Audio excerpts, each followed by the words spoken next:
Kami dari kelompok 5 ingin mempresentasikan hasil diskusi kelompok kami yang berjudul proses penyesuaian.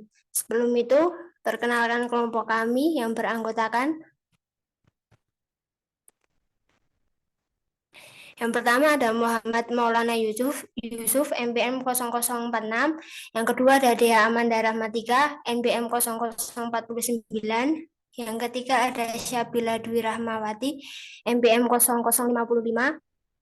Yang keempat ada Salma NPM 0067. Yang kelima ada Oka NPM 0077. Yang keenam ada Sukma NPM 0085. Dan yang terakhir ada Hadi NPM 0088.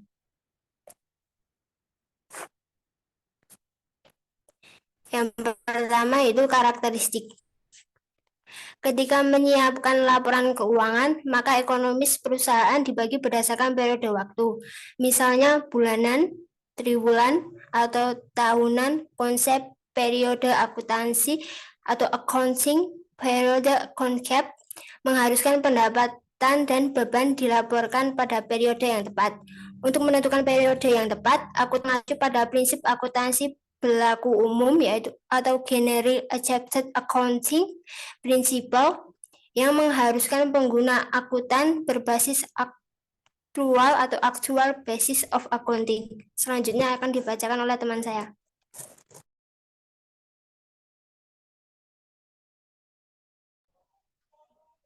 Proses penyesuaian. 1. Beberapa beban tidak dicatat secara harian.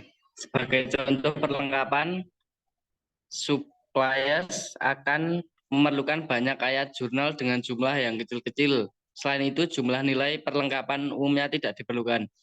Kedua, beberapa pendapatan dan beban direalisasi dengan berlalunya waktu dan bukan transaksi yang terjadi secara khusus.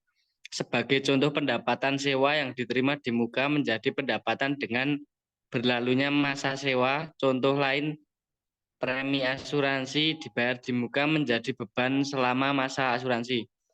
Ketiga, beberapa pendapatan dari beban mungkin belum dicatat. Sebagai contoh, perusahaan telah melakukan penyerahan jasa kepada pelanggan tetapi belum ditagih atau dicatat pada akhir periode. Contoh lain, perusahaan bisa jadi belum membayar gaji pegawainya sampai bulan lewat periode akuntansi, meskipun pegawai telah bekerja dan berhak atas gajinya. Selanjutnya akan dibacakan oleh teman saya.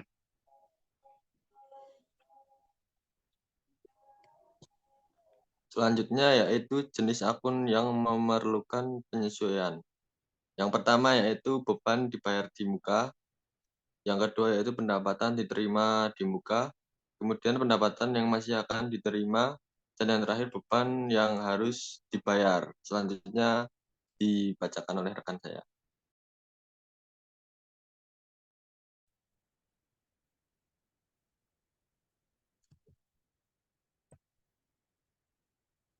Beban dibayar di muka. Yang pertama, perlengkapan. Masing-masing saldo dan asuransi dibayar di muka membutuhkan jurnal penyesuaian.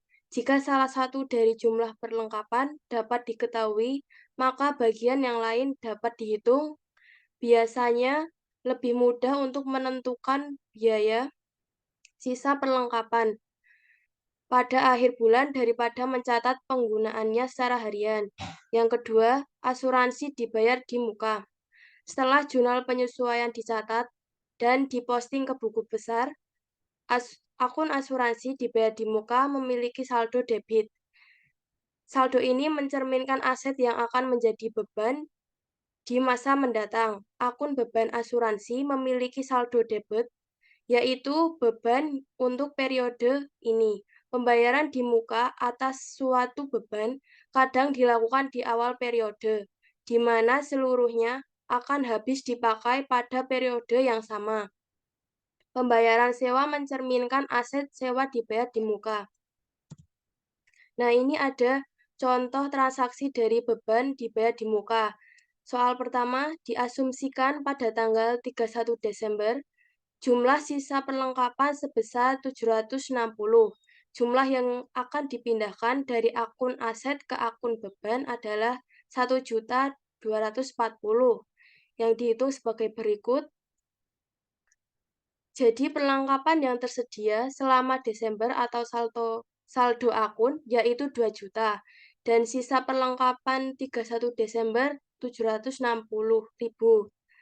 Jadi perlengkapan yang digunakan atau jumlah penyesuaian hasilnya 1.240.000. Nah, kita akan membuat ayat jurnal penyesuaian. Dari tanggal 31 Desember 2015, beban perlengkapan masuk di debit dengan hasil 1.240.000 dan perlengkapan masuk di kredit dengan hasil 1.240.000. Yang kedua, asumsi dibayar di muka. Saldo debit 2.400.000 dalam akun asuransi dibayar di muka. Solusinet mencerminkan pembayaran di muka pada tanggal 1 Desember untuk asuransi 12 bulan. Pada akhir bulan Desember, akun beban asuransi seharusnya naik di debit dan akun asuransi dibayar di muka seharusnya turun di kredit 200.000, yaitu beban asuransi untuk 1 bulan. Ayat jurnal penyesuaian dan akun T untuk asuransi dibayar di muka dan beban asuransi adalah sebagai berikut. Nah, itu sudah dicontohkan dalam ayat jurnal penyesuaian.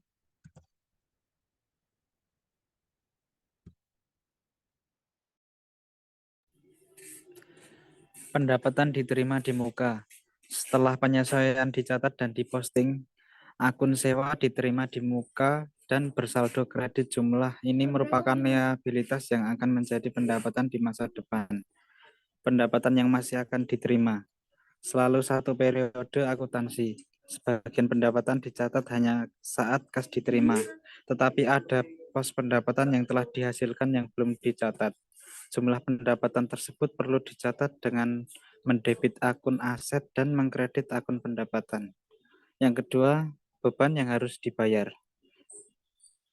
Beberapa jenis jasa biasanya dibayar setelah digunakan. Beban upah diakumulasi per jam dan per hari. Namun pembayaran mungkin dilakukan secara mingguan, 2 mingguan, atau bulanan. Jika hari terakhir dari periode pembayaran gaji bukan merupakan hari terakhir periode akuntansi, beban yang harus dibayar atau beban upah dan liabilitas terkait atau utang upah harus dicatat menggunakan ayat jurnal penyesuaian. Yang ketiga, ada beban penyusutan.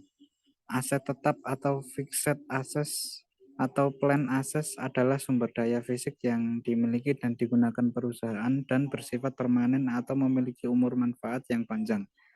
Contoh aset tetap termasuk tanah, bangunan, dan peralatan. Aset tetap merupakan jenis beban dibayar di muka jangka panjang. Aset tetap seperti peralatan kantor digunakan seperti perlengkapan, yaitu untuk menghasilkan pendapatan. Selanjutnya akan dijelaskan oleh rekan kerja saya.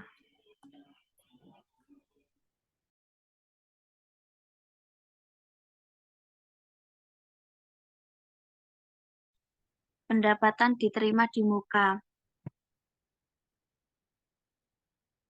Berdasarkan neraca saldo yang belum disesuaikan dan disolusi net pada tanggal 31 Desember, saldo akun sewa diterima di muka adalah 360.000.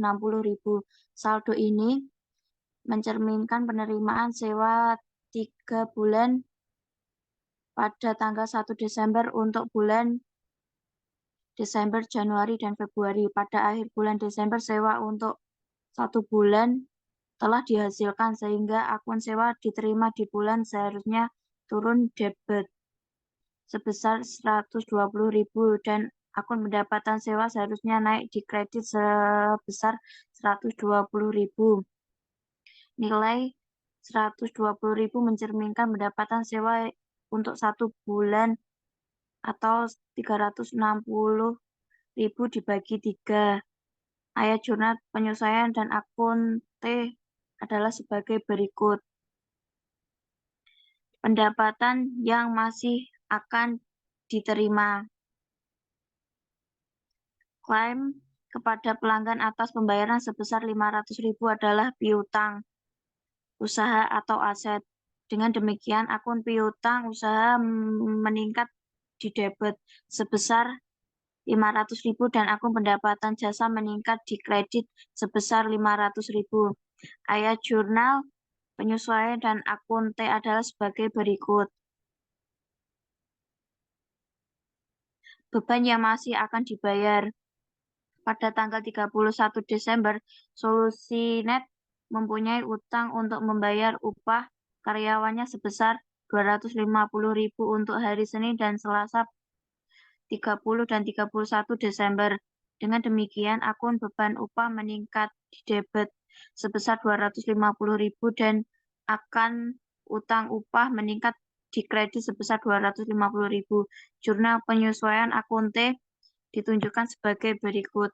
Selanjutnya akan dibacakan oleh teman saya.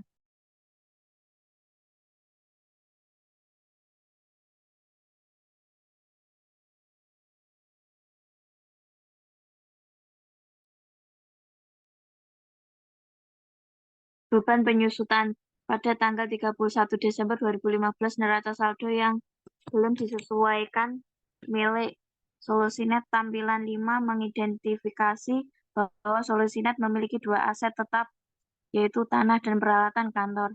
Tanah tidak mengalami penyusutan, tetapi jurnal penyesuaian dicatat untuk penyusutan peralatan kantor bulan Desember. Asumsikan jika peralatan kantor menyusut sebesar 50.000 selama bulan Desember. Akun beban penyusutan meningkat di debit sebesar 50.000 dan akumulasi penyusutan peralatan kantor meningkat di kredit sebesar 50.000. Ayat jurnal penyesuaian dan ayat T ditunjukkan sebagai berikut. Selanjutnya akan dilanjutkan oleh teman saya. Yang kemudian ada ringkasan proses penyesuaian. Alat jurnal penyesuaian dan pengaruh laporan keuangan terdapat pada tampilan nomor 8. Ayat jurnal untuk penyesuaian Solusinet terdapat pada tampilan 9. Ayat jurnal dicatat pada tanggal setelah hari terakhir periode dan didukung oleh penjelasan. Neraca saldo disesuaikan. Neraca saldo disesuaikan adjusted trial balance. Neraca saldo disesuaikan memeriksa keseimbangan jumlah saldo debit dan kredit sebelum menyiapkan laporan-laporan keuangan. Jika neraca saldo disesuaikan tidak berimbang, berarti kesalahan telah terjadi. Sekian presentasi dari kelompok kami. Kurang lebihnya mohon maaf. Wabillahi taufiq wal hidayah. Wassalamualaikum.